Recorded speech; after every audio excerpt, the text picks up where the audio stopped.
IPL చరిత్రలో మరో ఆసక్తికరమైన ట్రేడింగ్ జరగబోతోంది. ఈ trading deal Chennai super Kings fans కు పెద్ద షాక్ ఇస్తుందనే చెప్పాలి. ఎందుకంటే సీఎస్కేలో ఎప్పటినుంచో కీలక ఆల్రౌండర్ గా ఉన్న రవీంద్ర జడేజాకు ఈ ఫ్రాంచైజీ వీడ్కోలు పలకబోతోంది. రాజస్థాన్ రాయల్స్ తో డీల్ ఓకే అయితే జడేజాతో పాటు శామ్ కరణ్ ను కూడా చెన్నై వదిలేస్తుంది.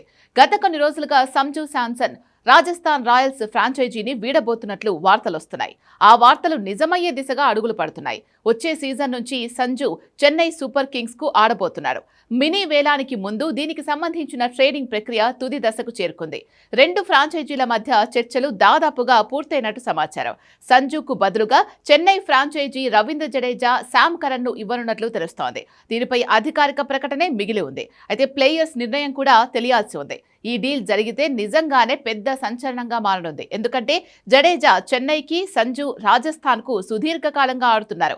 తమ జట్లలో వీళ్ళిద్దరూ మ్యాచ్ విన్నర్లు కూడా. అలాంటి ప్లేయర్స్ ను ఈ విధంగా ట్రేడ్ చేసుకోవడం ఆయా ఫ్రాంచైజీలకు షాకింగ్ గానే చెప్పాలి. సీఎస్కేలో ధోని తర్వాత మంచి ఫాలోయింగ్ ఉన్న ప్లేయర్ గా జడేజాకు పేరుంది. చాలాసార్లు చెన్నై విజయాల్లో కీలక పాత్ర పోషించాడు. మరోవైపు గత సీజన్ నుంచి సంజుకు, రాయల్స్ కు మధ్య సంబంధాలు చెడినట్టు తెలుస్తోంది. గత సీజన్లో పలుసార్లు సంజును ఫైనల్ 11లో ఆడించకపోవడం, బ్యాటింగ్ ఆర్డర్ను మార్చడం వంటి పరిస్థితులే దీనికి కారణంగా భావిస్తున్నారు.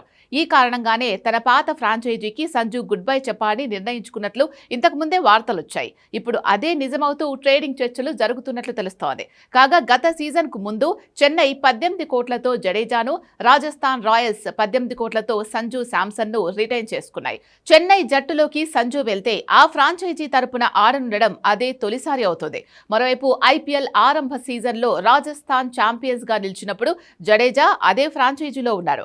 2009 సీజన్లోనూ రాయల్స్ కి ఆడిన జడేజా 2010 నుంచి ఇప్పటి వరకు చెన్నై సూపర్ కింగ్స్ కే ప్రాతినిధ్యం వహిస్తున్నాడు.